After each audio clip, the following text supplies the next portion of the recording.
Miks eestlased detsembris oma susse aknalaual hoiavad?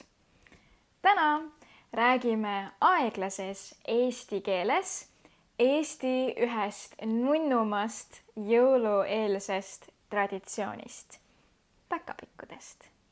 Päkapikud on päkapikkused tegelased, keda ei ole võimalik näha, sest nad on nii pisikesed.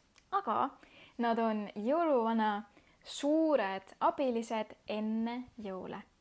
Ja päkapikud käivad 1. detsembrist, ehk siis päkapikud piiluvad akna taga alates 1. detsembrist ja nad vaatavad, kuidas lapsed käituvad.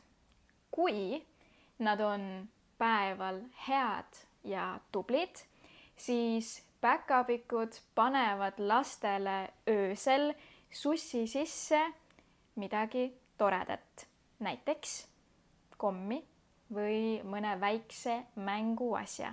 Ja oma sussi sisse saab kirjutada ka jõuluvanale kirja, mille siis päkapikk isiklikult jõuluvanale viib.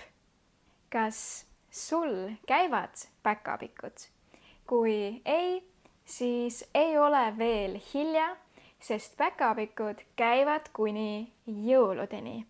Nii et täna öösel proovi ja pane ka sina oma suss aknalauale ja võib-olla päkapikud toovad ka sulle midagi toredat. Või ole hoopis ise päkapikk ja peida oma lähedastele maiustusi leidmiseks. Ja oleks huvitav ka teada, mis on sinu jõulueelsed traditsioonid, kui sa tähistad jõule.